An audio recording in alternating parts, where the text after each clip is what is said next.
घर पाखे गोटे स्कूल थिला स्कूल रे रघु बोली गोटे लोक से घंटी बजा बजी करथला सेठिकार हेडमास्टर बदली हो गले बदली आउ जड़े हेडमास्टर आसिले सी सेठू कौन कले ना रघु को पचारे रघु तू पूजा पाठ पढ़ीचु ना आज्ञा अष्टम ना अष्टम ताले तते चाकरी छाड़िया पड़ो ना कहीं ना आम स्कूल रे जे अति कम रे क्वालिफिकेशन तार मैट्रिक आ तू तो अष्टम पास कर चाकरी छाड़े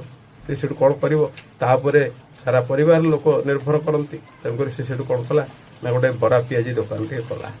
बरा पियाजी सिंगड़ा ये सब कला करू करू करू करू आ ता दुकान भल चलला गोटे दुकान गोटे रू दीटा दुकान एमती हो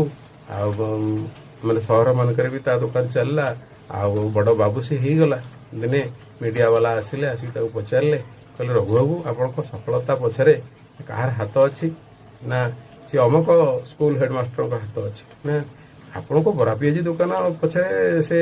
हेडमास्टर का हाथ अच्छी ना हाँ आदि सी मत स्कूल रू काढ़ी न था ताहले कौन मुझे जिनस कर ना अच्छा रघु बाबू आपण पूजा पाठ पढ़ी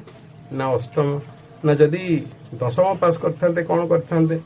ना आज्ञा मु स्कूल पियन टे आ स्कूल पियन है ना बोली मु गोटे बड़ व्यवसाय हो पारी।